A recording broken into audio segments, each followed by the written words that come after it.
He was known as the Winter Duke, a man whose heart was as cold and barred as his January estate. Alistair Vane, Duke of Ashworth, was a man of duty, not passion, and his duty required an heir.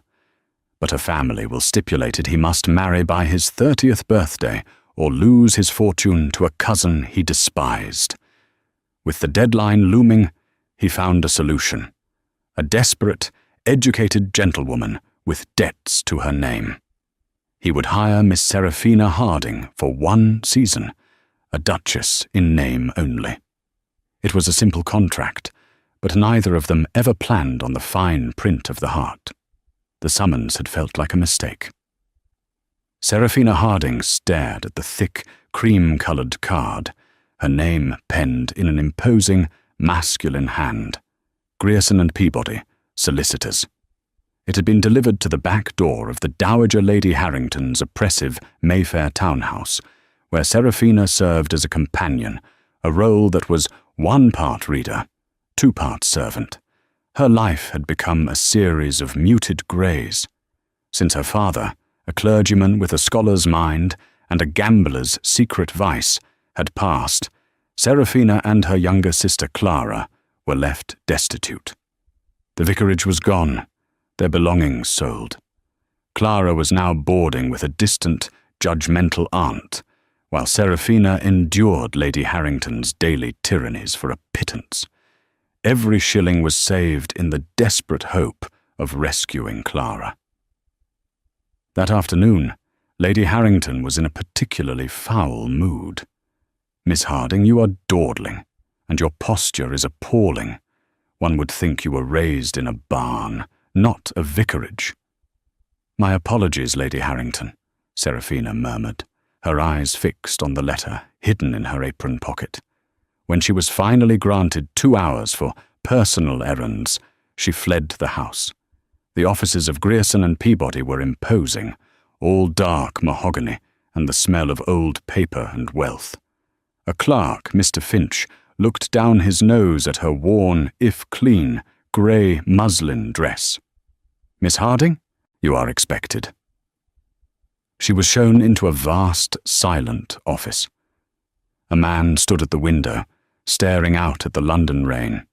He was tall, impossibly so, and built not with the softness of a drawing-room aristocrat, but with the hard lines of someone who spent time outdoors. As he turned, Seraphina felt the air leave her lungs. It was Alistair Vane, the Duke of Ashworth. She had seen his likeness in the papers. He was notoriously wealthy, notoriously reclusive, and notoriously unmarried. His face was a masterpiece of cold geometry, sharp cheekbones, a strong jaw, and eyes the colour of a winter sky.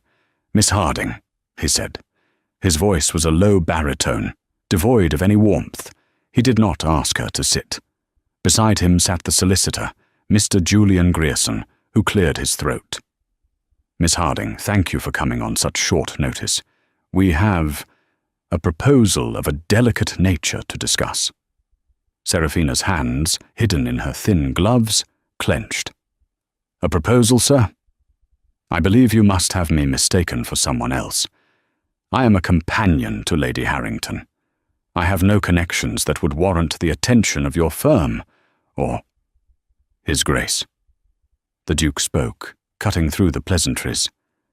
"You are the daughter of the late Reverend Arthur Harding. You are educated.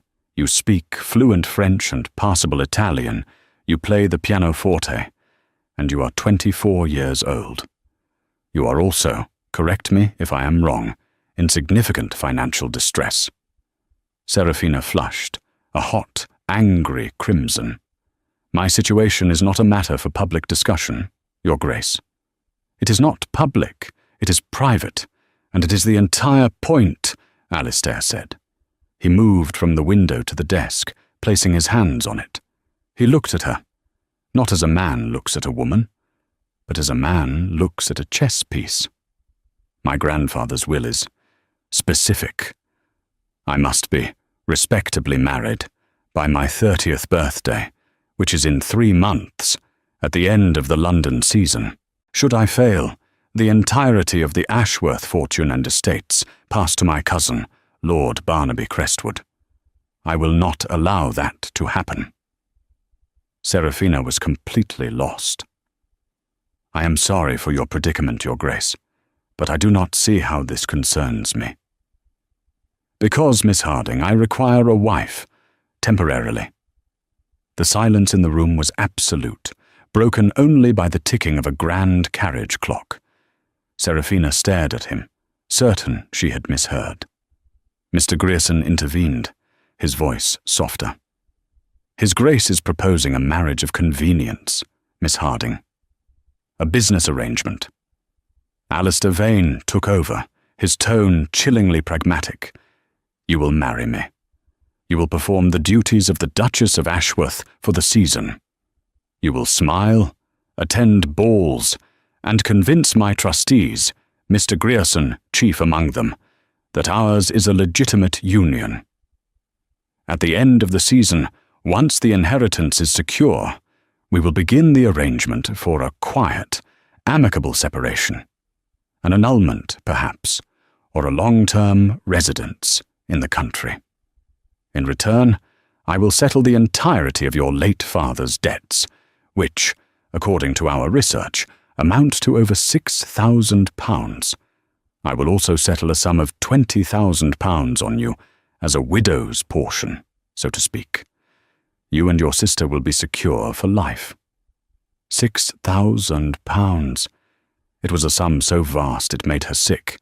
It was the monster under her bed, the reason she tolerated Lady Harrington, the fear that kept her awake at night. And £20,000. It was freedom. It was a cottage for her and Clara. It was a life. But the cost— "You are asking me to sell myself," Seraphina whispered, the shame burning her throat. "I am asking you to play a role," the Duke corrected, his face impassive. "You are an educated woman. Surely you understand a contract. I am offering you a very good one. I have no interest in you physically, Miss Harding. My affections are not part of the bargain. This is a chaste arrangement. You will have your own rooms. You will be a duchess in title and in nothing else until the contract is fulfilled." "Why me?" she asked, her voice trembling with a mixture of rage and desperation. "Because you are perfect," he stated, as if discussing livestock. "You are a gentlewoman, so society will accept you. You are unknown, so you have no prior attachments or scandals. And you are poor, which makes you motivated. Lady Harrington is a notorious gossip. My cousin Lord Barnaby is a vulture. The performance must be flawless." Seraphina thought of Clara, her letters increasingly unhappy. She thought of the leering gaze of Lady Harrington's nephew, whom the old woman was pushing on her. This Duke was cold, but he was offering her an escape, not a cage. A different kind of cage, perhaps, but one with a gilded door and a key. "The debts," Seraphina said, her voice hardening. "They must be paid in full before the wedding, all of them. There is one to a Mr. Silas Croft, a moneylender. It is the most pressing." A flicker of respect, or perhaps just surprise, entered the Duke's wintry eyes. "It will be done. Our researches were thorough. Mr. Croft will be paid by tomorrow."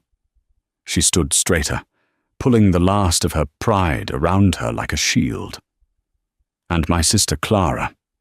I wish for her to be removed from our aunt's home and enrolled at the Mrs. Applegate's Seminary for young ladies, with her tuition paid for the next 3 years. Alistair inclined his head. "A reasonable addendum. It will be done." She looked at this cold, magnificent man. He was offering her a devil's bargain, a lie wrapped in silks and titles, but he was also offering her the one thing she craved more than air: security for Clara. "Then I find, Your Grace," Seraphina Harding said, her voice clear and steady, "that I accept your terms. It is a business arrangement. Nothing more." The Duke nodded once. Excellent. Mr. Grierson has the papers. You will leave Lady Harrington's service immediately. A carriage will collect you in 1 hour. You will be taken to my sister's London house to prepare. The wedding will be by special license in 2 days. He turned back to the window, his dismissal absolute. Serafina signed the papers, her hand shaking only slightly. She had just sold her name, her honour, and her next 3 months to the Winter Duke. The next 48 hours were a blur of bewildering velocity. Serafina was extracted from Lady Harrington's house with the clinical precision of a military operation. A terse note, penned by the Duke's secretary, informed the Dowager that Miss Harding's services were no longer required, as she was to become the Duchess of Ashworth. Serafina rather wished she could have seen the old woman's face. She was deposited at Vane House, a monolithic palace of pale stone overlooking Hyde Park. Here she was introduced to Lady Beatrice Vane, Alistair's younger sister. Where the Duke was winter, Beatrice was a sudden, chaotic spring. "You must be Serafina.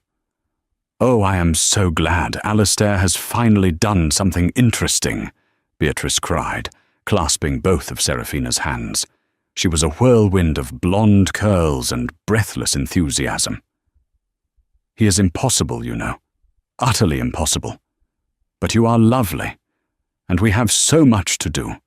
The wedding is tomorrow, and the season is upon us, and you have nothing to wear." Serafina was swept into a vortex of dressmakers, modistes, and jewellers.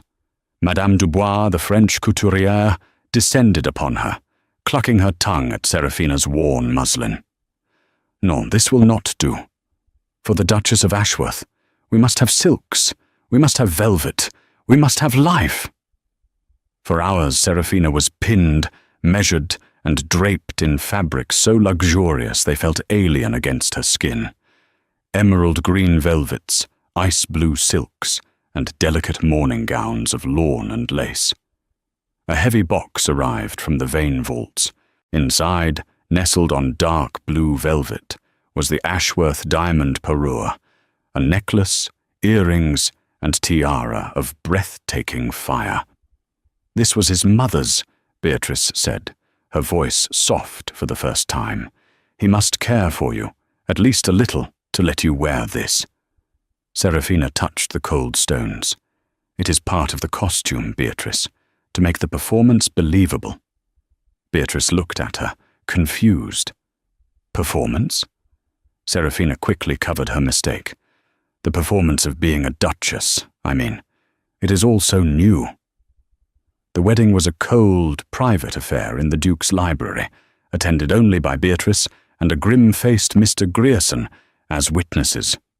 Alistair Vane, looking severe in a black frock coat, recited his vows in the same dispassionate tone he'd used to negotiate her price. Serafina, dressed in a simple cream travelling suit, gave her responses, her voice a low murmur. When the vicar pronounced them man and wife, there was an awkward pause. Alistair looked at her. He leaned in, and his lips brushed her cheek.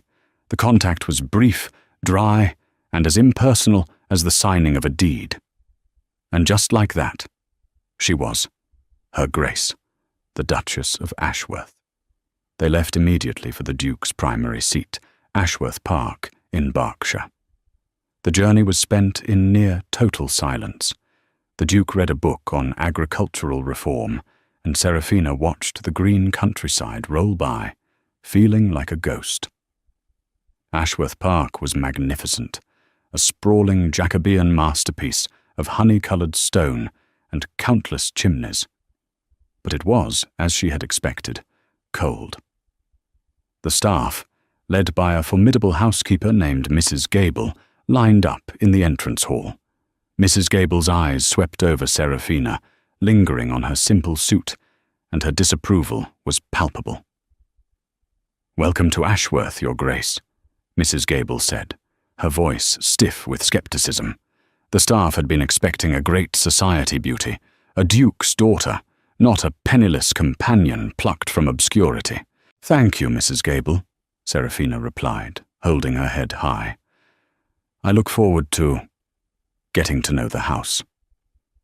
As promised, she was given her own suite of rooms, a beautiful, sprawling apartment in the east wing, connected by a heavy, locked door to the Duke's own apartments.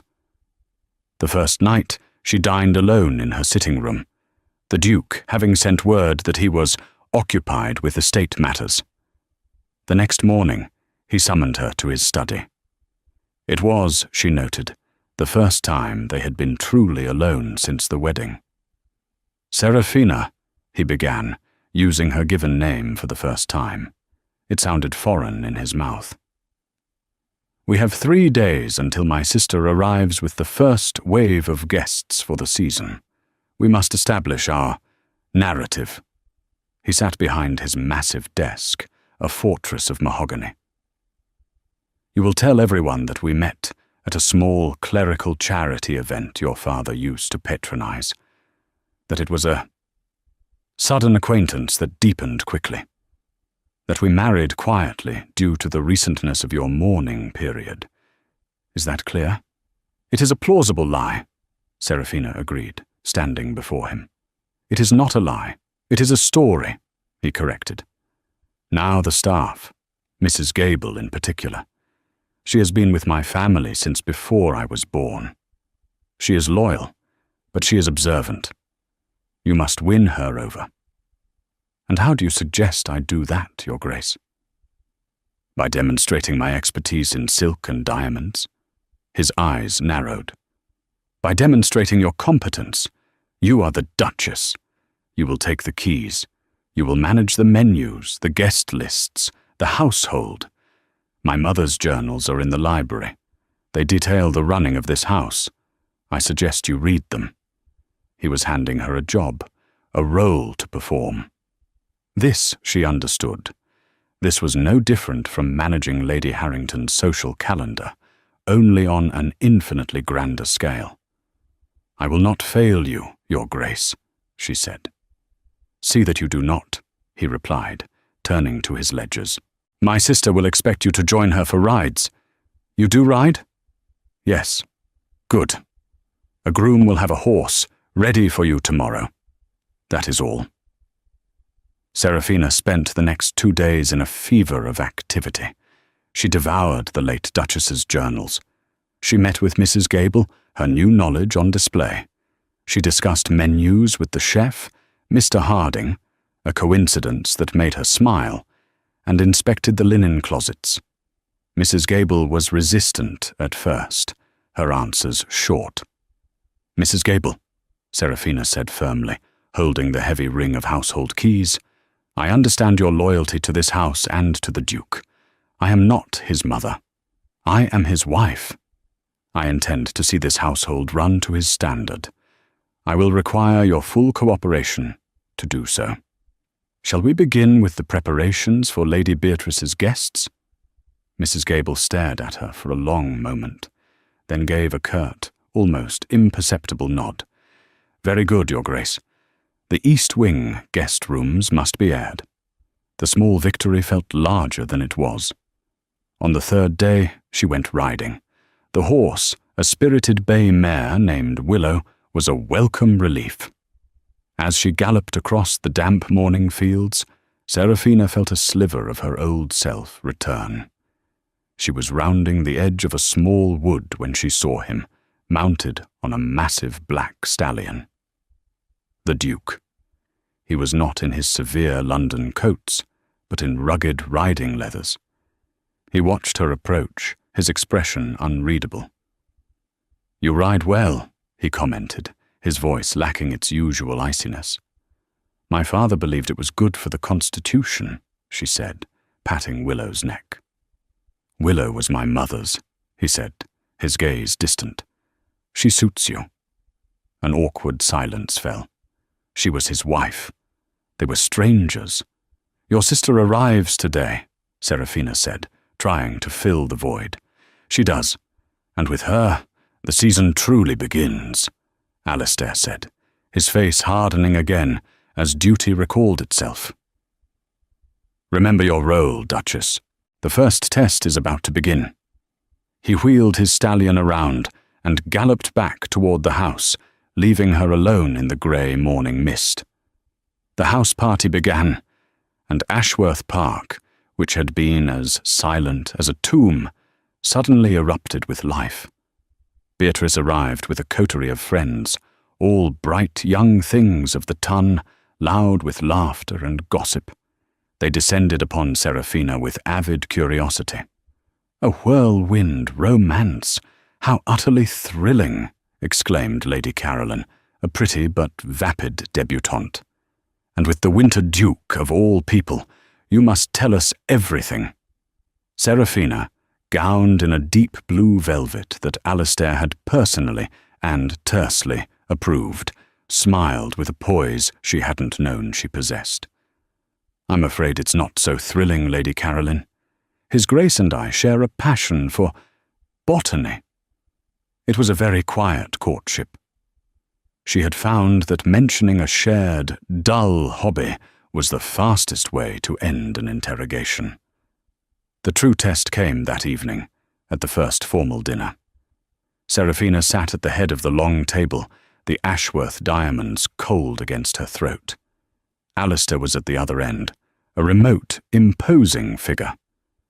Halfway through the fish course, a late arrival was announced. Lord Barnaby Crestwood. Seraphina's head snapped up.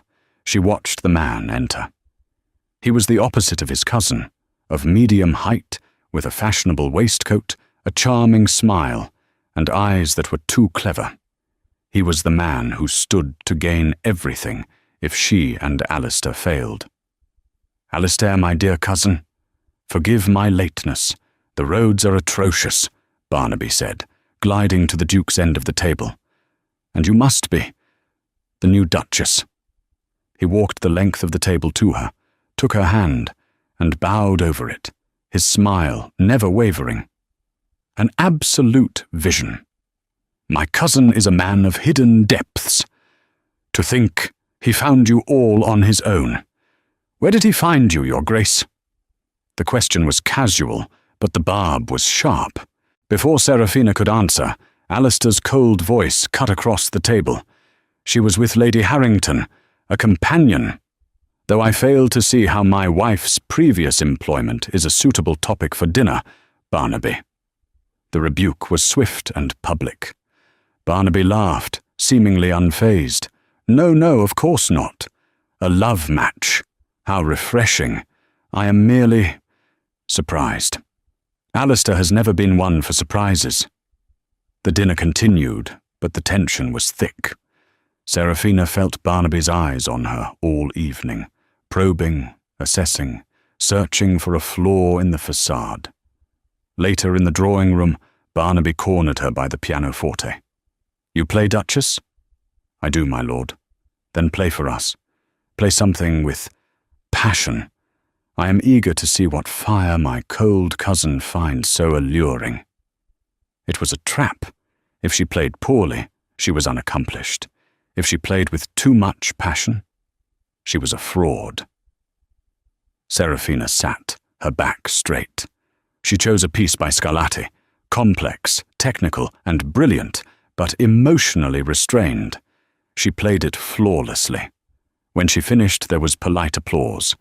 Alistair was watching her, his expression unreadable. "Technically perfect," Barnaby murmured, close to her ear. "As expected. My cousin values precision above all." Seraphina was unnerved. He was too smart, too observant. The next day was the local hunt assembly. It was Seraphina's first public appearance with the Duke on her arm.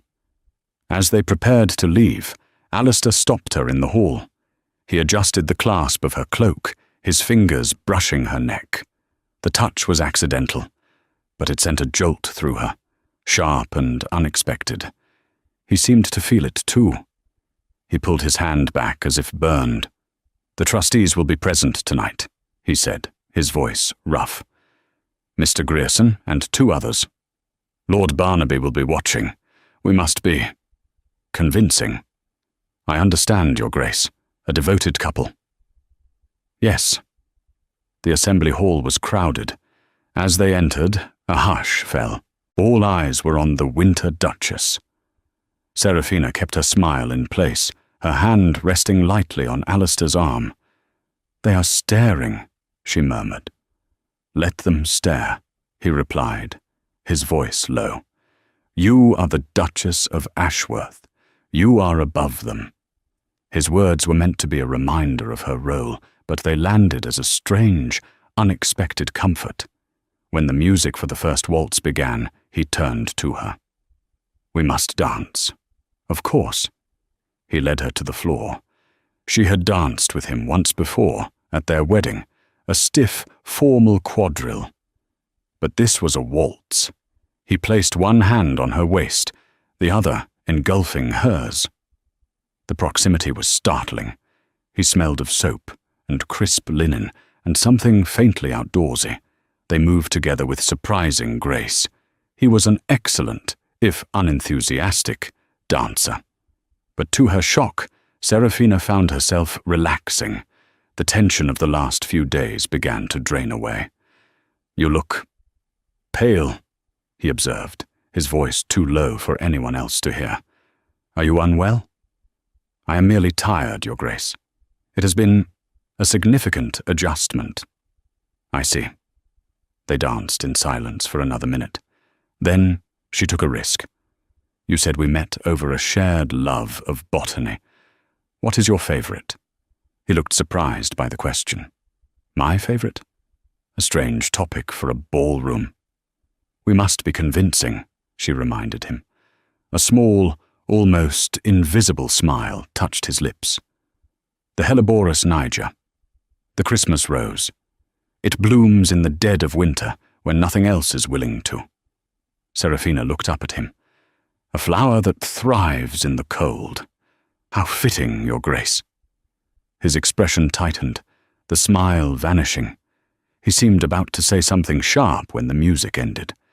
But as they walked off the floor, Lord Barnaby approached, his eyes glittering. "A beautiful performance, cousins. You almost look as though you enjoy each other's company." "Barnaby," Alistair said, his voice dropping a degree colder. "Find someone else to bother." Alistair steered Serafina toward the alcove where Beatrice and Mr. Grierson were standing. "Ah, Duke, Duchess," Grierson said, bowing. "A lovely sight. A very lovely sight indeed." Alistair's hand, which had been on the small of her back, squeezed gently. A signal. The performance is working. But as Serafina smiled at the solicitor, she realized with a sinking feeling that the warmth she felt on her back was not entirely a performance. And across the room, she saw Lord Barnaby watching them, his charming smile gone, replaced by a look of cold, calculating suspicion. He had seen the crack in the ice, and he knew it wasn't just for show. The move to London signaled the true start of the season. Vane House, which had been a place of silent transition for Serafina, was now the epicenter of their campaign. The Duke, true to his word, had launched a full-scale assault to establish his happy marriage. Their debut was at the Devonshire House Ball, the most exclusive event of the year. Serafina, descending the grand staircase on Alistair's arm, felt like the impostor she was.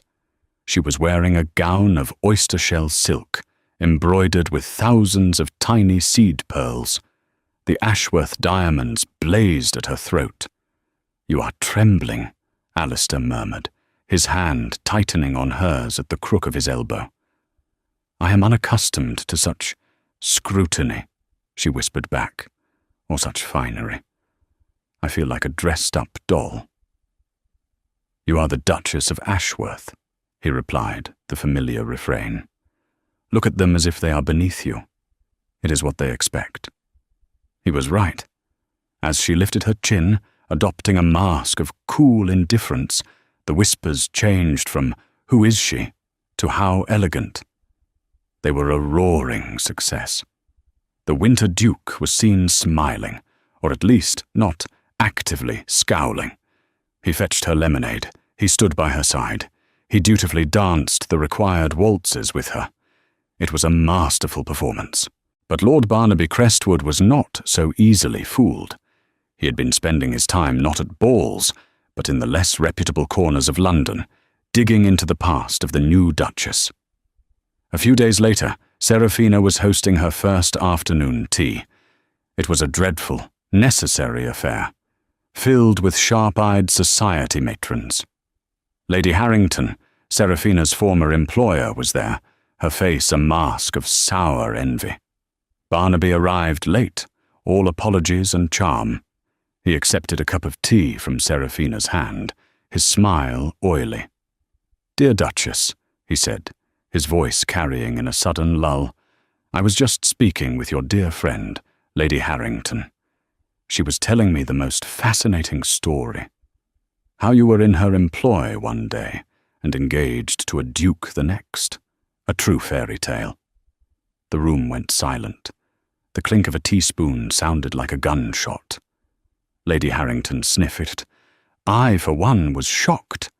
Miss Harding was a perfectly adequate companion, if a little ambitious. I had no idea her ambitions ran so high. Serafina's blood ran cold. This was a direct attack in her own drawing-room. Before she could form a reply, Alistair's voice came from the doorway. He had not been expected. "Lady Harrington, how kind of you to grace us with your presence, considering how poorly you treated my wife when she was in your care." The dowager turned a mottled shade of red. Alistair walked into the centre of the room, standing beside Serafina's chair. He looked at Barnaby, his eyes chips of ice. "My cousin finds my marriage fascinating. I find his obsession with it tedious. My wife and I, Lady Harrington, reconnected over our shared grief. Her father, a man I respected, had recently passed. I offered her my protection. That protection is now permanent. I hope that is clear enough for even the smallest minds to comprehend." He turned to his wife and offered his hand. "Serafina, my love, I believe we have an engagement with the horse master. Ladies!" He pulled her to her feet and led her from the room, leaving behind a scene of absolute social devastation. He did not release her hand until they were in the privacy of his study. He slammed the door, his entire body radiating a controlled fury. "That was unexpected, Your Grace," Serafina whispered, her heart hammering.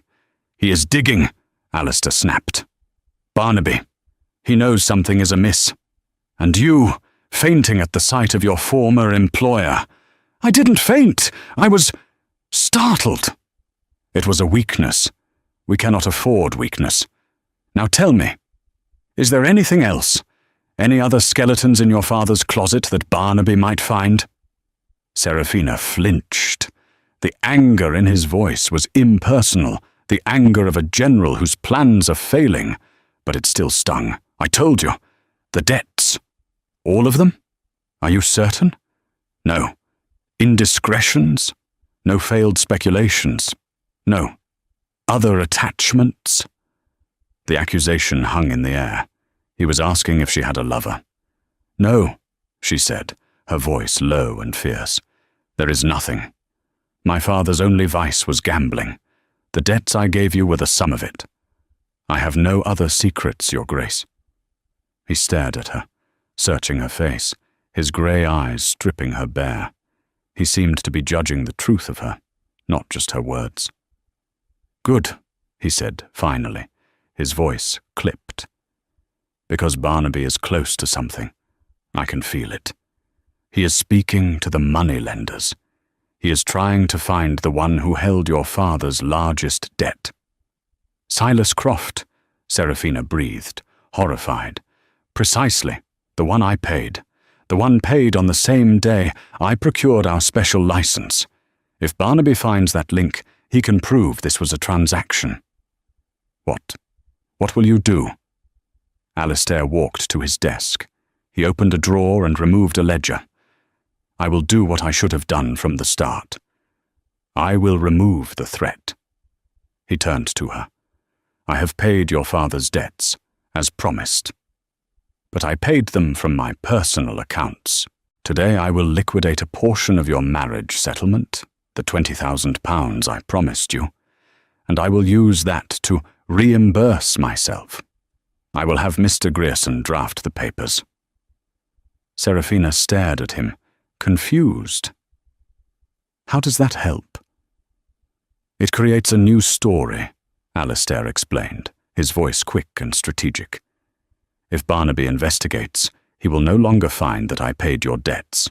He will find that you paid them, using the dowry I settled on you after our sudden, romantic engagement. It removes the stain of a transaction. It becomes a gesture of a new husband, cleaning up his wife's unfortunate family affairs. It was brilliant. It was cynical, and it tied her to him in a way that felt chillingly permanent. You are very thorough, Your Grace. I do not intend to lose my home, Duchess. Now, I suggest you go to Beatrice. You are meant to be viewing a new painter this afternoon. Act as if nothing has happened. She nodded, turning to leave. Serafina. She stopped at the door. You handled yourself well, before I interrupted. It was the closest he had ever come to a compliment. I am simply playing my part, Your Grace, as instructed. She left his study, but the feeling of his gaze on her back remained. He had defended her. He had called her my love in public. It was all a calculated deception. But as she sat in the carriage beside Beatrice, feigning an interest in landscapes, Serafina had to force herself to ignore the uncalculated, treacherous warmth blooming in her own chest. The Duke had protected her. He had called her his.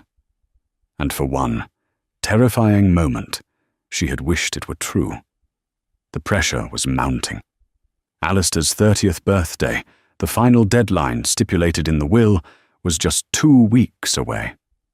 Mr. Grierson, in his capacity as trustee, had announced he would be spending the final week at Ashworth Park to observe the marital bliss of the Duke and his new Duchess before signing the final papers. He is coming here to judge us, Alistair stated flatly, pacing the library. The house party had returned to the country, and the air was thick with expectation. We have done everything you asked, Serafina said, trying to soothe him. She was arranging flowers in a vase, a small touch of life she had insisted on bringing to the stark, masculine rooms. We have been the perfect, devoted couple. It is not enough, Alistair said. Barnaby will be here. He has been quiet for the last 2 weeks, and that worries me more than his gossip.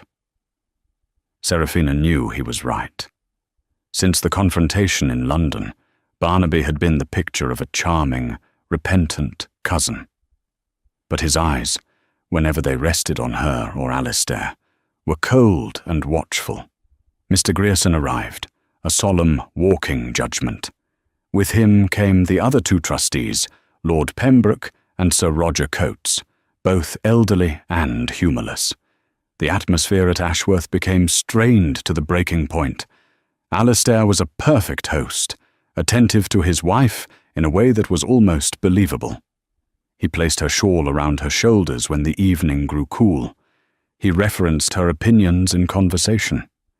He touched the small of her back when guiding her through a doorway. Serafina played her part, smiling, deferring to him, her hand always ready to take his. They were 2 consummate actors in the final act of their play.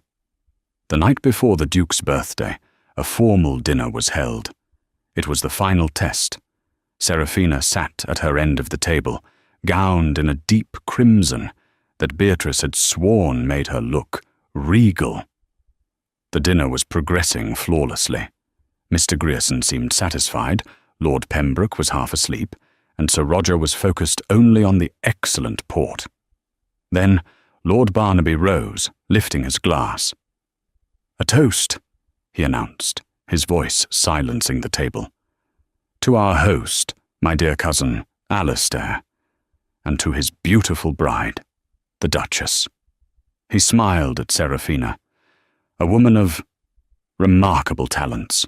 It is astonishing, is it not, how fate works, how one day a woman can be in desperate straits and the next, a duchess. It speaks to a certain resourcefulness, a talent for seizing an opportunity, no matter how sudden. The insult was unmistakable. He was calling her an opportunist, a gold digger. Seraphina felt the blood drain from her face. Alistair at the far end of the table went rigid. "Barnaby," Alistair warned, his voice a low growl. "Oh, I mean it as a compliment," Barnaby continued, his eyes gleaming with malice. After all, not every woman could so successfully navigate such a rapid change in circumstance. It is almost as if it were a contractual obligation. Contractual. The word hit Seraphina like a physical blow. The air in the room became thin. She saw Mr. Grierson's head snap up, his eyes sharp and focused. She tried to breathe. She tried to smile. But the lie, the pressure, the weeks of performance, and Barnaby's sneering, triumphant face all crashed down on her at once. The room tilted. The candelabra blurred. "Seraphina?" Alistair's voice sounded very far away. She made a small, gasping sound. She saw him rise from his chair, his face a mask of something she couldn't name.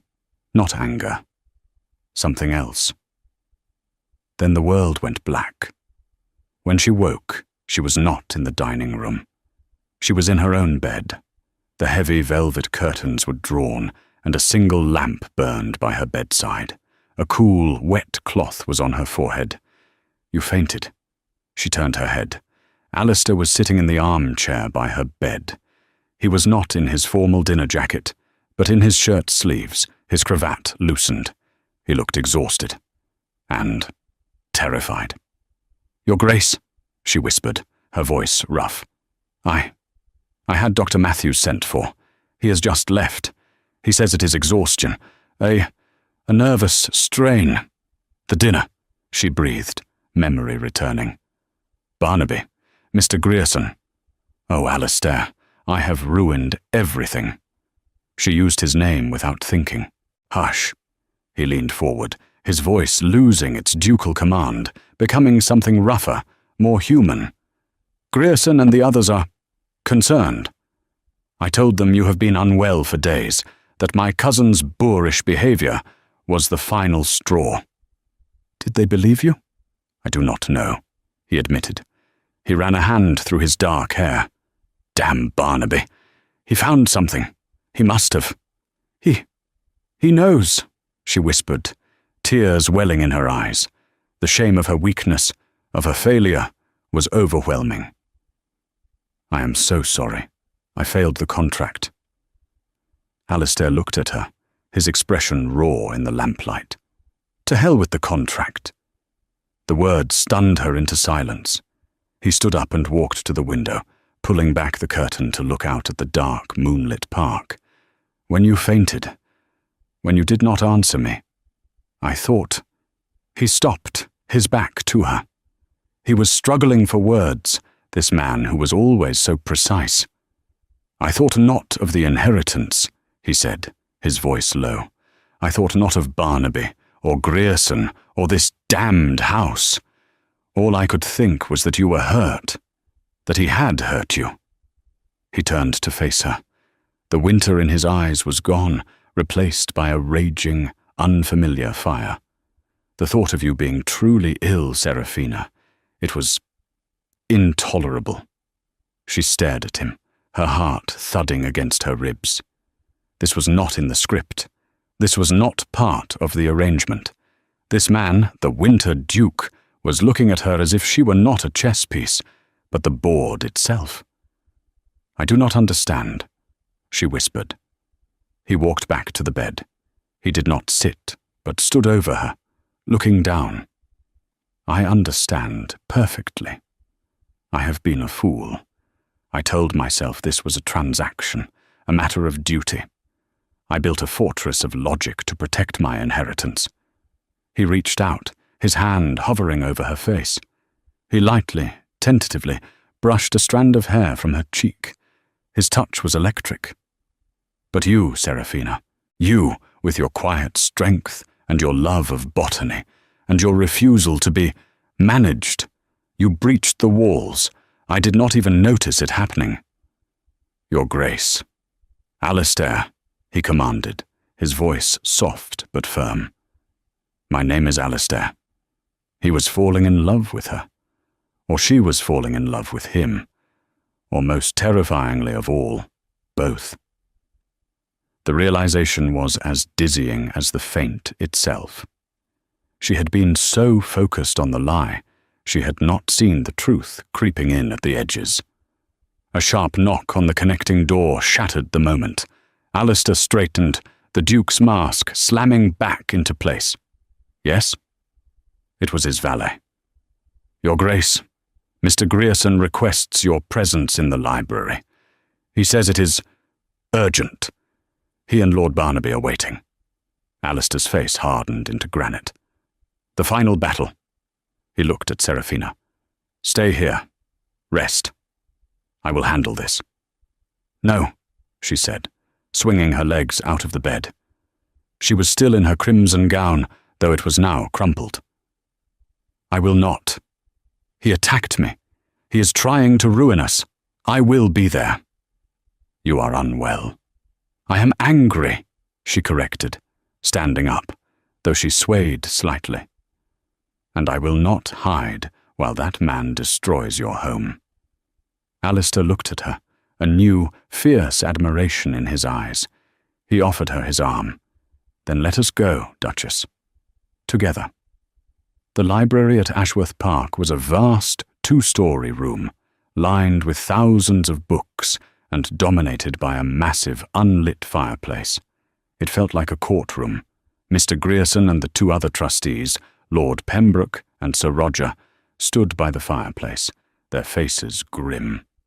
Lord Barnaby Crestwood stood near the Duke's desk, a sheaf of papers in his hand, and a look of absolute triumph on his face.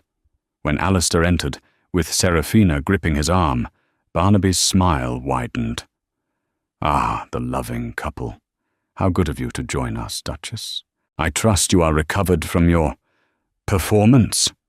Barnaby, that is enough, Alistair said, his voice a low, dangerous rumble.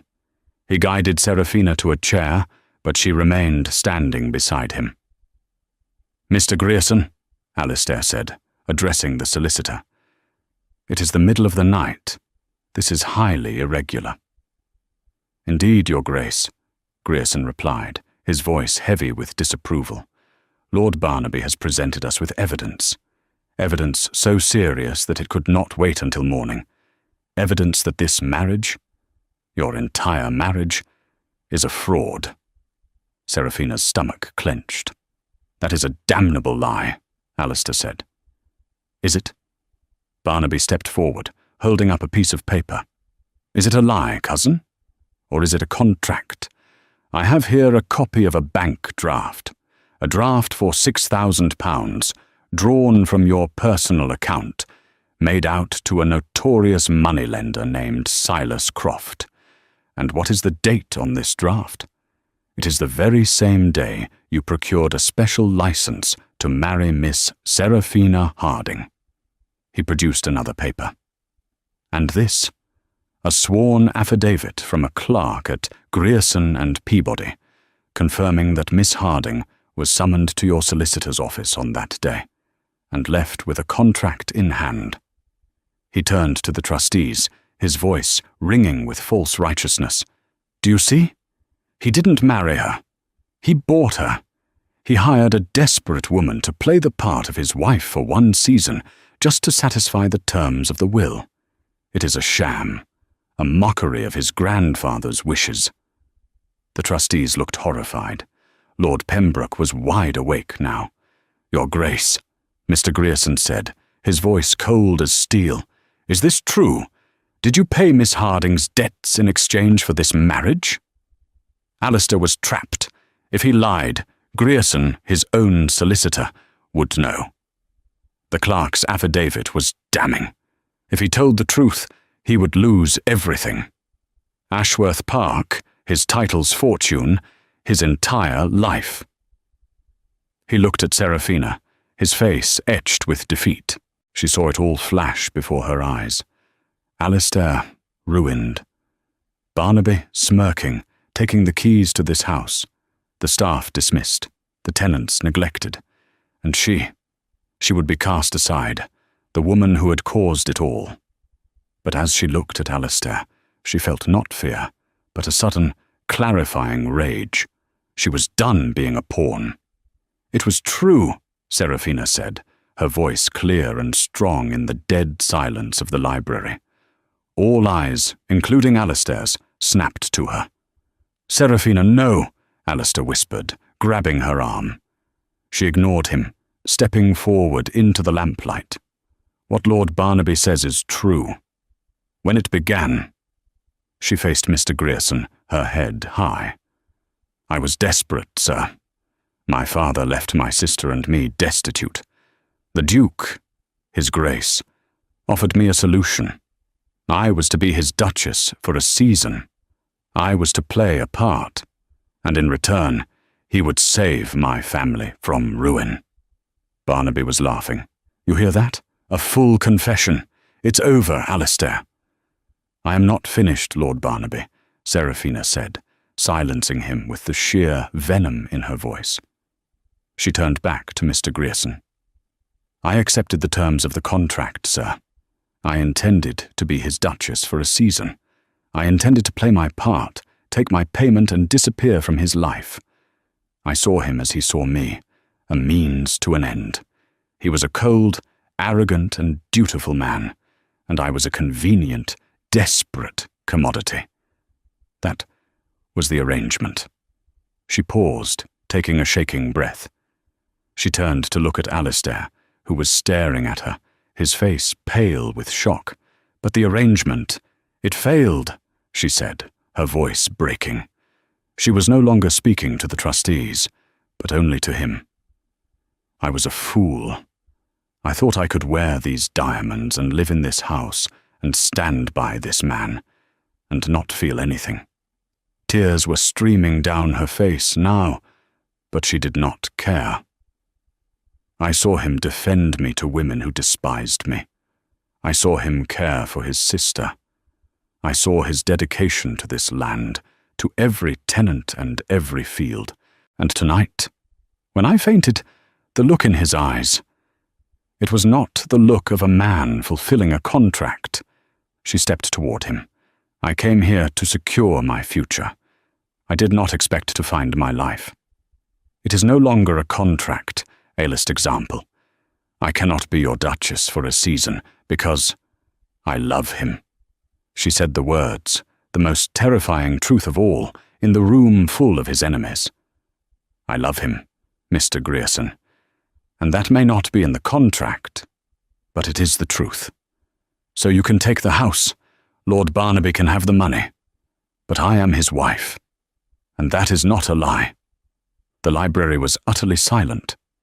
Barnaby looked as if he'd been slapped. Alistair stared at her, his grey eyes shattered, remade. He took a step, then another, until he was standing directly in front of her. He reached up and, with a gesture of infinite tenderness, wiped a tear from her cheek with his thumb. He turned to Grierson. She is right. Every word she spoke is the truth. The terms of our meeting were unconventional. I was desperate. I was cold. I was wrong. He took Seraphina's hand, lacing his fingers with hers, holding it tightly. My grandfather's will stipulated that I must be respectably married. It did not stipulate that I must be happy. But by some miracle I do not deserve I am. I am more than married. I am in love with my wife.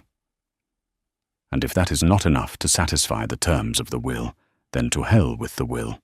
He raised his wife's hand to his lips and kissed it, a public, profound gesture of devotion. Barnaby sputtered. "This is a performance, a desperate, last-minute performance. They are lying to save the estate." Mr. Grierson, who had been watching the entire exchange, didn't look at Barnaby. His gaze was fixed on the Duke and Duchess. He was an old man, a man of paper and law, but he was not a fool. He saw the way Alistair held Seraphina's hand. He saw the truth in Seraphina's tear-streaked face. "Lord Barnaby," Grierson said, his voice quiet but final, "the will states the Duke must be respectably married. It makes no stipulation on how that marriage came to be, only that it is, in the end, a true union." He straightened his waistcoat. "What I see before me is a true union, the most true I have seen in many years. The terms of the will have been met." He walked to the desk, took a pen, and decisively signed the bottom of the large parchment document that granted Alistair his inheritance. "Congratulations, Your Grace," Mr. Grierson said, bowing to Alistair, and then, more deeply, to Seraphina. "Your Grace." Barnaby's face was a mask of apoplectic rage. "You cannot! This is fraud! I will contest this!" "You will do no such thing, Lord Barnaby," Grierson said coldly. "You will leave this house, and if I ever hear of you breathing a word of this evidence, I will personally see you ruined for defamation and blackmail. Now get out." Barnaby looked from the trustees to Alistair, and finally to Seraphina. His look of pure hatred was a terrifying thing. He crumpled the papers in his fist, threw them into the cold fireplace, and stormed from the room. The trustees, murmuring their congratulations, followed quickly, eager to escape the raw emotion of the room. And then they were alone. The library was silent, the contract now ashes in the grate. Seraphina turned to Alistair, her voice trembling. "Your Grace, your performance was magnificent. It convinced them. As our agreement is fulfilled, I will have my things packed by morning." "Gone?" Alistair repeated, crossing the room to her, his eyes blazing. "You think that was a performance? Seraphina, I am undone by you. I thought I was hiring a pawn. I found my queen." He grasped her hands, his voice thick with an emotion she had never heard. "I have been cold my entire life, living in winter. You brought the spring. The thought of you leaving is intolerable." He cupped her face, his gaze desperate. "I love you. Not for a season. I love you, Seraphina. I am asking you to be my wife. In truth, in every way." Tears of joy streamed down her face. "Alistair," she wept, her heart finally letting go of its fear as she wrapped her arms around his neck. "Yes, yes." He kissed her, not with the cold duty of their wedding, but with all the passion of a winter storm finally breaking. It was a kiss of desperation and discovery, sealing a new contract, one written not on paper, but on their hearts. Their bargain, born of ice, had forged a love that would outlive the winter, blooming at last in the warmth of the spring. The Winter Duke and his hired bride found that the most binding contracts aren't written on paper, but on the heart. Their journey from a cold business arrangement to a love that saved them both shows that even the most frozen hearts can thaw under the warmth of a love that is real, brave, and true.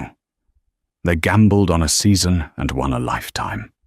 Did this story of deception, duty, and devotion capture your heart? If you enjoyed watching Seraphina and Alistair's unexpected love story unfold, please let us know. Your support is what makes this channel possible. Don't forget to hit that like button. Share this video with a friend who loves a dramatic romance, and most importantly, click subscribe and ring the notification bell so you never miss another story of love against all odds. We can't wait to see you in the next video.